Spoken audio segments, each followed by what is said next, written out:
ஹீரோயினோட அம்மாவை ஹீரோ பாத்துக்கிறேன் அப்படி சொல்லி சொன்ன ஒரே காரணத்துக்காக ஹீரோவை ஹீரோயின் மேரேஜ் பண்ணிருப்பாங்க. ஹீரோ சொன்ன மாதிரியே ஹீரோயினோட அம்மாவை காப்பாத்திட்டாங்கன்னு தெரிஞ்ச உடனே ஹீரோயினுக்குமே ஒரே சந்தோஷம். இதை தெரிஞ்சுக்கிட்ட ஹீரோயின் ஹீரோக்கு தேங்க்ஸ் சொல்லலான்னு போறப்பதான் கீழே இருக்க ஸ்டாஃப்ஸ் எல்லாம் எங்க பாஸோட உயிரை நீங்க தான் காப்பாத்திருக்கீங்கன்னு சொல்றாங்க.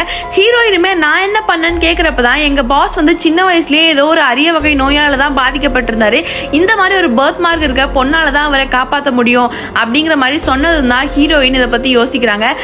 அது மட்டும் இல்லாம ஹீரோயினுக்கு நிறைய கிஃப்ட்ஸுமே வந்து சென்ட் பண்ணிருப்பான். நம்ம அம்மாவோட உயிரை காப்பாத்தின ஹீரோக்கு நம்ம கண்டிப்பா ஹெல்ப் பண்ணணும் அப்படின்னு சொல்லிட்டு அடுத்த நாளே ஹீரோயின் அவளுக்கு தெரிஞ்ச ஒருத்தர்கிட்ட நிறைய ஒர்த்துல கிஃப்ட்ஸ் எல்லாம் கொடுத்துட்டு என் ஹஸ்பண்டை எப்படியாச்சும் காப்பாத்துங்க அப்படின்னு சொல்லி அங்க போய் சொல்லியிருப்பா.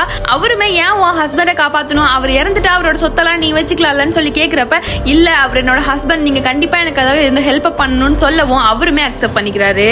இது எல்லாத்தையுமே ஹீரோவும் கேட்டுட்டு தான் இருந்திருப்பான். நம்ம வைஃப் நமக்காக இவ்ளோ பண்றாளே அப்படிங்கிற மாதிரி நினைச்சிட்டு கடைசியில ஒரு பார்ட்டி அரேஞ்ச் பண்ணி எல்லாத்துக்கிட்டையும் இவ்வளவுதான் நான் மேரேஜ் பண்ணிக்க போறேன் அப்படிங்கிற மாதிரி சொல்லிடுறாங்க. ஹீரோயினும் ஹீரோவை காப்பாத்திடுறா.